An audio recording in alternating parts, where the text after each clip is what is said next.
While I am doing it, I would like you to silently work on these problems up here. These are all review from yesterday. Shouldn't have any problem with it. We're going to go over them in the class. Take your time, figure it out, and let me know if you are here. Where is Julia? Hello, Julia. Sarah Boom. Hi, Sarah. Hannah Boomer. Hi, Hannah. Where's Ben? Hi, Ben. Where's Sarah Brooks? Nice, Sarah Cindy. Ladies and gentlemen, silently please. Joe. Hello, Joe. Maddie. Catherine. Hi, Catherine. Sarah. Hi, Sarah.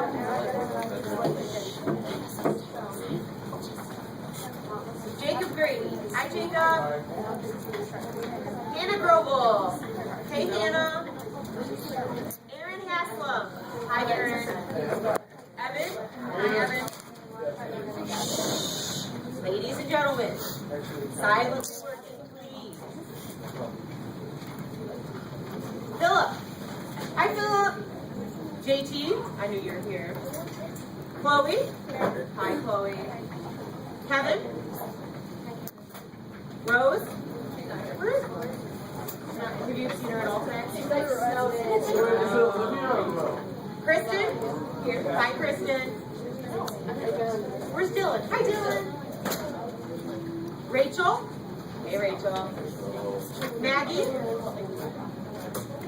Claire. Hi, Claire. Asia. And Colette. Hello, Colette.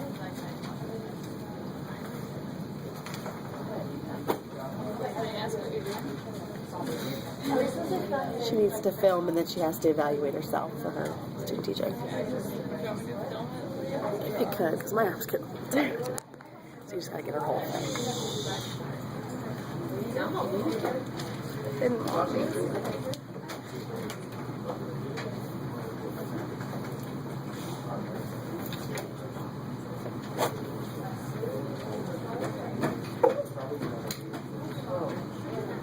Alright, I'm just erasing this. The questions are on this slide. It's just a lot easier to read on the slide.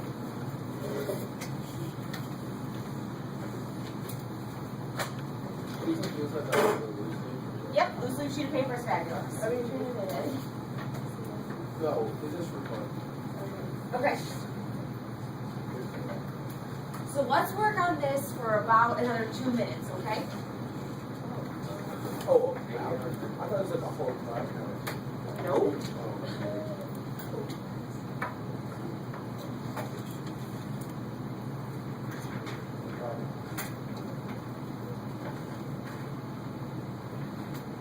We have a cake day. Cake day.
Yeah.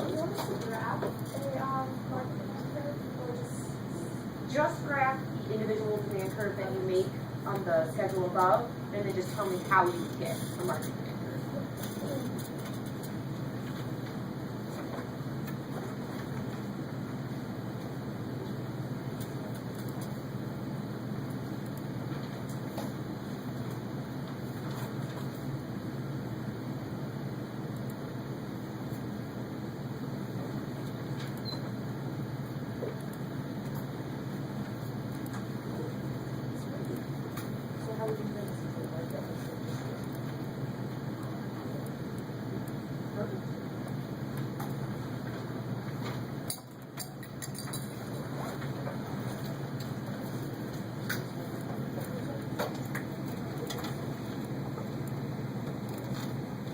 About 30 more seconds, okay, folks?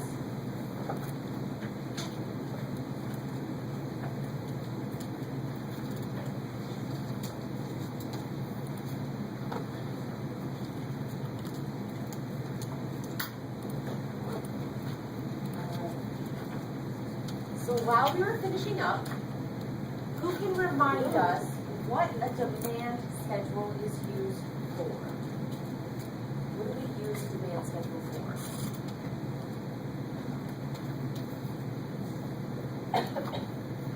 What do you think its purpose is? What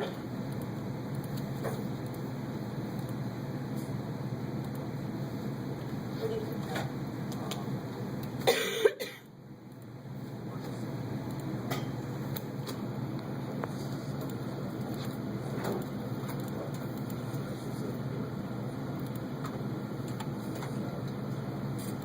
Okay.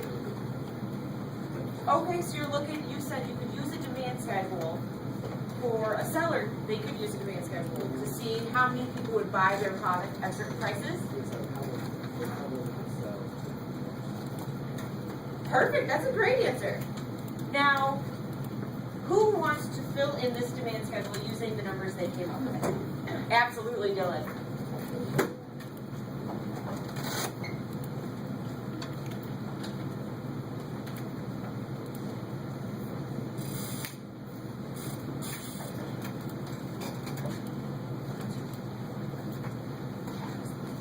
Perfect. And who would like to take Dylan's numbers and make them into a demand curve? You want to do it? You sure? Come on, there's a brave soul out there. I know you want to do it. Come on. All right. Thank you. And as she's making this beautiful individual demand curve, you can just bring it right. Perfect. Who can tell me how we would take these numbers and get a market demand curve? How would we turn these individual numbers into a market demand curve? Yes, sir? Add them to everyone else's. Perfect answer. All right, she's going on. Perfect. Price is on the y-axis. Quantity is on the x-axis. We'll check in a few more seconds. What is marginal utility? What is marginal utility? Yes, There you can go. extra usefulness. Perfect. Marginal utility is extra usefulness you gain from adding one more of that product. For example, donut number 1, cool. Donut number 2, the extra satisfaction and happiness I get from adding that second donut is the marginal utility. Who can remind us what diminishing marginal utility is? Eating a whole box of donuts. Let's take that one step further. You told me you buy something A bad purchase. What would we call diminishing marginal utility? How would we restate that? Yes, sir? Okay, yeah, you get bored of it. Who else wants to expand on that? Yes, sir. Like, if you have 2 or 3 cars, the cost of insurance is maintaining one of those cars, frankly, if you like, Perfect. So the extra usefulness that you get from continuously adding the same product over and over starts to decline. So donut 1, let's say my usefulness was like a 10. Donut 2, we'll say like a 9. Donut 7, probably like a 2. Donut 8, probably a 1. So the extra happiness and satisfaction you get from adding each product starts to decline over time.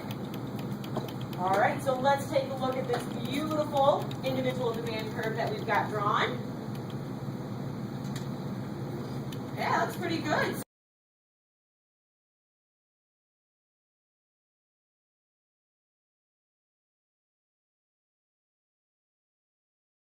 The quantity. Perfect. Well done. So while I erase this, can you please get your notes out? We're going to keep going. No, you do not have to turn it in, but I would keep it for future notes.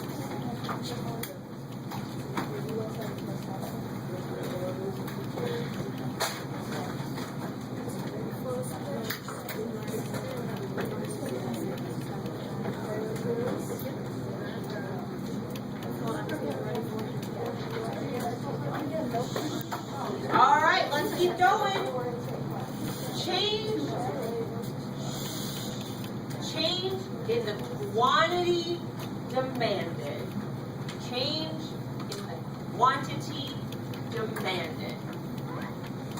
This is saying that a movement along the demand curve that shows a change in the quantity of the product purchased in response to a change in price. What does that gibberish mean? Who thinks they can tell? What you thinking? Change the price. All right, so we change the price. I love it. What else are we thinking?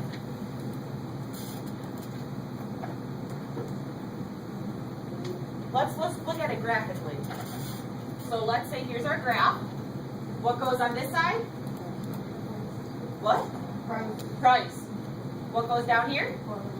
Quantity. In which way does our demand curve slope? Down. Perfect. So what this is saying is if price changes from $5 to $3, the amount of quantity demanded will always fall on the actual demand curve. Kind of. So at $5, the quantity demanded would be 5.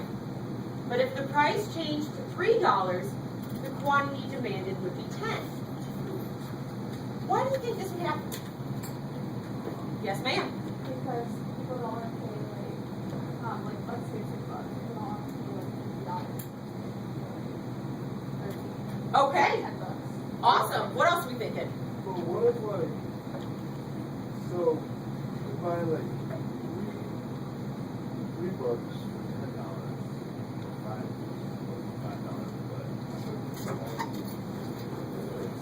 Okay. Okay. What else are we thinking? What would cause a shift like this to happen? Yes, ma'am. Okay, so the amount people actually want the object changes.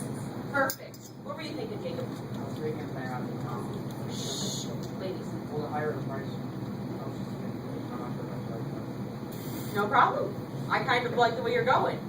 Anything else we want to add to why there would be a change, a shift along this demand curve?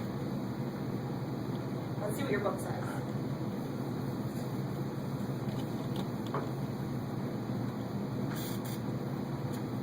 Your book has a concept called the income effect. And technically it says the change in quantity demanded because of a change in the price that alters consumers' real income. What? So what it's saying is there was a change in price. That change in price altered this income, which moved or which shifted on the quantity demanded. Who thinks they can draw out what that really means? Yes, sir. Well, for example, my dad,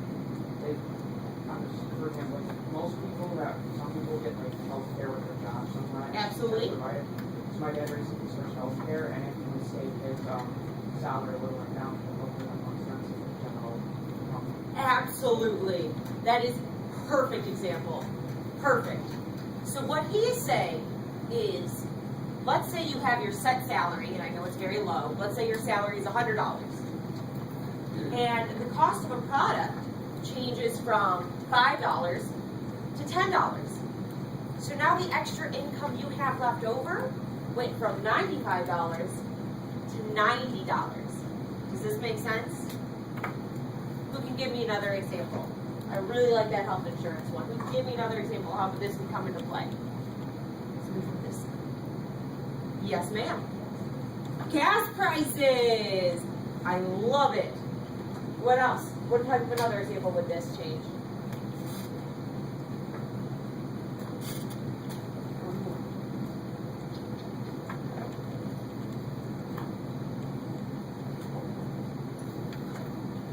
Yes.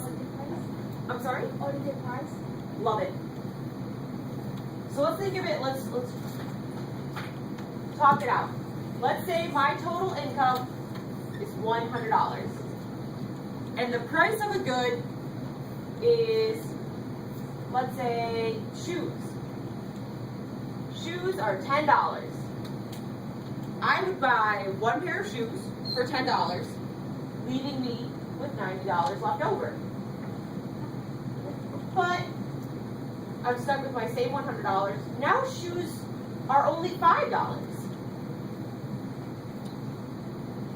I could buy 2 pair instead and still have the same amount of money left over.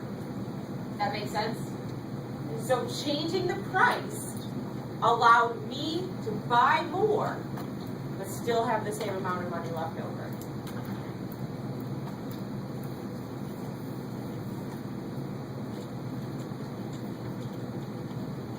What about substitution effect? What do you think this means? Substitution. Substitution. When you think of substitution in the real world, what do you think of? Switching? Absolutely. So what it is saying is the change of quantity demanded because of the change in the relative price of a product. So it's switching, just like you said. You can switch your products based on price. Like, I'm at Burger King, and the price of fries are $1.99. Down the street, there's a McDonald's, who their prices of fries are only 99 cents. Am I just gonna drive down the street? That's how far we can gas. So, I don't think, because it's really, it's on the ground, so it's really. Okay, so it depends if the opportunity cost is worth it. Perfect. This is saying that the ability to substitute a good or to exchange it or change it out can change the price of products. Does this make sense? Kinda? Who could give me a real life example of why this makes sense? Who can give me a real life example?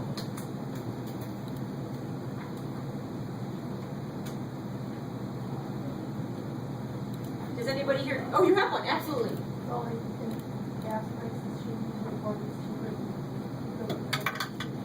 Absolutely. What were you thinking? Okay, I was thinking like pasta, so I was gonna like bulk them out, so for like a lower price, we learned that. Perfect. Perfect. At a lower price, you're willing to buy a ton. What a great answer. So we have our demand curve. What's on this side? Price, and down here, quantity. You're never going to forget that. It's saying if the price went from $15 to $10, the quantity demanded of this product would go from 5 to 11. Does this make sense?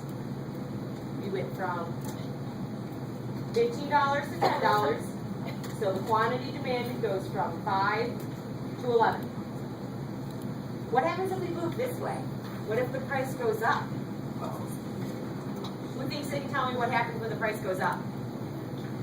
The quantity decreases, absolutely. There's a decrease in the quantity demanded. So if price goes from $10 to $20, quantity demanded goes from 11 to 2. Big change, huh? Yeah.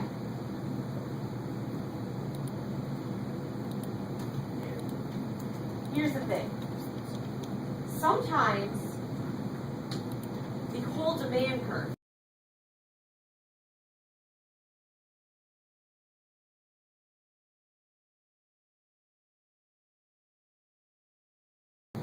people are now willing to buy different amounts of the product at the same prices.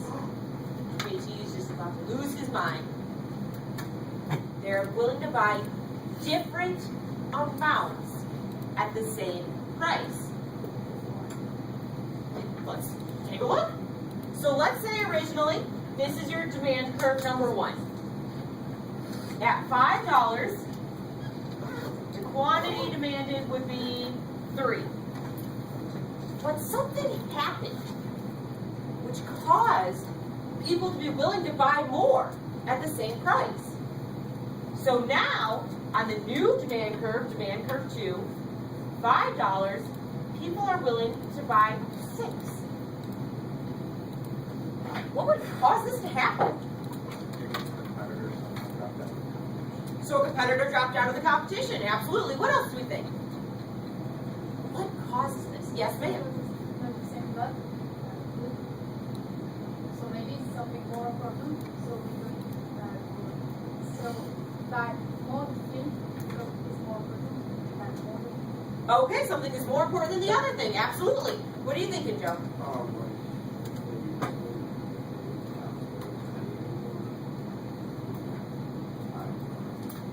What do you mean?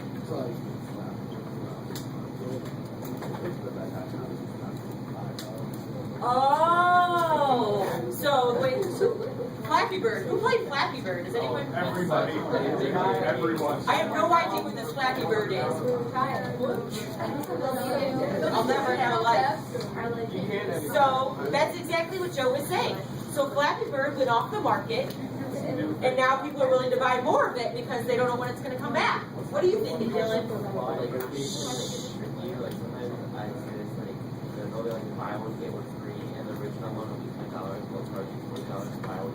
All right, nice. What are you thinking, Philip? Okay.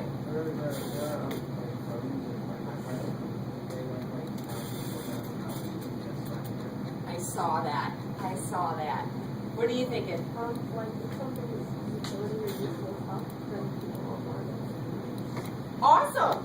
So something's utility, it's a nice economic word, goes up. People want more of them. What are you thinking? Well, I don't know if it's right because it's like, okay, so if you're gonna buy a car, but like, you know how they make different models, if you want like a specific model, you bought that one. But it wouldn't be like different amount. It would be, I don't know if that Like a makes different sense. version? Yeah. That so is different? a great answer. Do we have any more ideas as to why this demand curve would move? Any other ideas we want to throw out there? Advertisement, all right. Let's see what your book says. Consumer income. What? Why would the consumer's income matter? Yes, ma'am. You have more money. If they have more money, they are willing to buy more. Absolutely. Income goes up. The ability to buy more goes up. So my salary increased from $100 to $200. Now I'm able to purchase twice as much. I know it's all about feelings. Consumer taste. What does this mean? Consumer taste.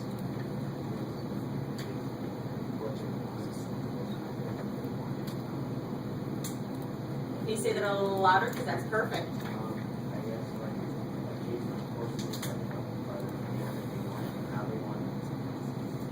Thing they want and how they want it. Consumers do not always want the same thing. Our preferences change.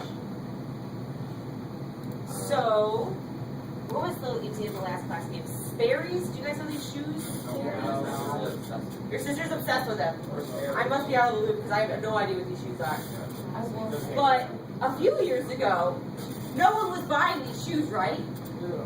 They were ugly. But now, our tastes have changed and we love these shoes. Our preferences have changed. People are willing to buy more of them. They want these products. Oh, okay. Any other examples we can come up of how these tastes have changed? Yes, ma'am. It was by downtown. I've been there. You know what yogurt is? I do love yogurt. Well, it's like, yeah, it's like a frozen yogurt place and it's like all these flavors. Okay. They just built like another one, like literally Oh, they right finished? across the street. They finished that? Okay. They finished it and it's open. And they made it like, they came in like ready to fight, but then like, they made it so much better. There's like so many different flavors and like the spoons they have, like change colors, like get cold or whatever. Okay, so they are definitely, all right. Okay, let's make that. It's 5 cents cheaper. Yes, Dylan. Like, a couple years ago, like, the glasses were, like, so, like, really getting recipes and, like, really skinny, whereas now, like, That's perfect. What a great example. And glasses without lenses. Let's hear Dylan's example again, because that was perfect. Did everyone hear his example the first time? No? Okay. Dylan, please tell us your example again, because that's perfect. I was gonna say, like, a couple years ago, we were wearing glasses that was, like, really weird, and we had to wear, like, skinny glasses to be cool, but now, like, we have, like, glasses, like, that and Perfect. Perfect, perfect, perfect. Let's see. Substitutes. What is a substitute? What is a substitute? In real life, not in economic world, when you hear the term substitute, what do you think? Substitute teacher? Somebody you mess with.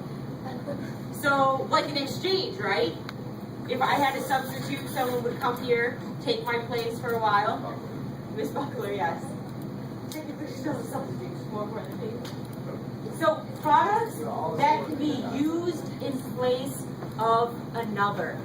Products that can be used in place of another. For example, my shoes. You guys know those Tom shoes? How they're really popular? How much are a pair of Toms? $40, right? Ladies and gentlemen. Yes, ma'am? Bob's! Perfect! That's a great example. So we have Tom's shoes, which are about $40. And there's a pair of Bob's, which look exactly the same. How much are those? 20? Yeah. Or, yes, I ma'am? have a question about the whole, like, it looks like exactly like it. Like, how does that, like, is it just like the brand name? It could be just the brand name. But let's think about it this way. For substitutes. Let's say you're at the store and you have a hankering for some spaghetti. So you're gonna go find some noodles. And you always buy Barilla. You're like, Barilla, Taste of Italy, this is it. But Barilla's price for a box of noodles, $1.99.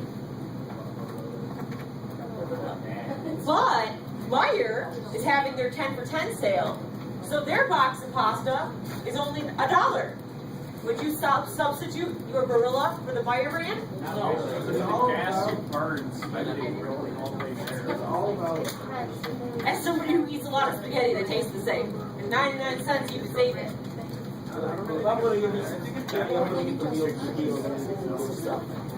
Okay.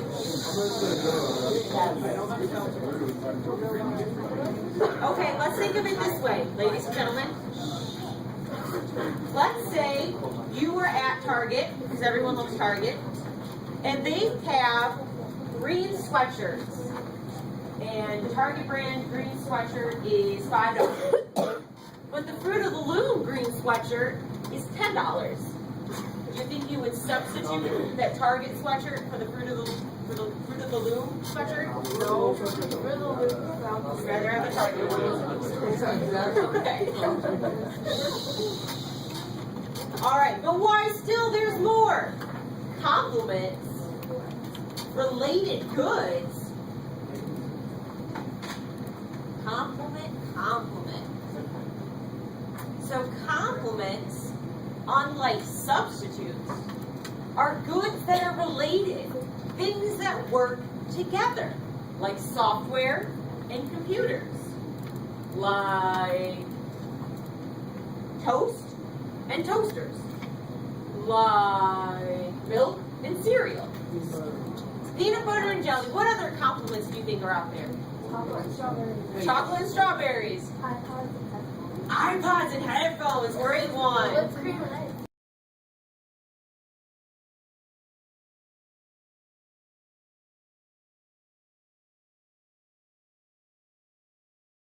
Cupcakes and frosting. Chicken.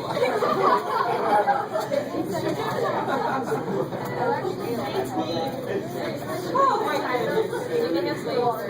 Okay. We only have 2 more minutes. This is the last bit, okay? What do you think will happen? What do you think will happen if prices change? Let's say the price of a laptop goes from $600 to $300. So now laptops are cheaper and more people are buying them. What do you think is going to happen to the amount of software demanded? You think it's going to go up or down? Yeah. Up. Think about it. There are now more laptops because more people are buying them because they're cheaper. So more people are going to have to buy software. And there's companies that overuse support. Absolutely. Absolutely, Laura. Software can raise prices. It could. We'll talk about it.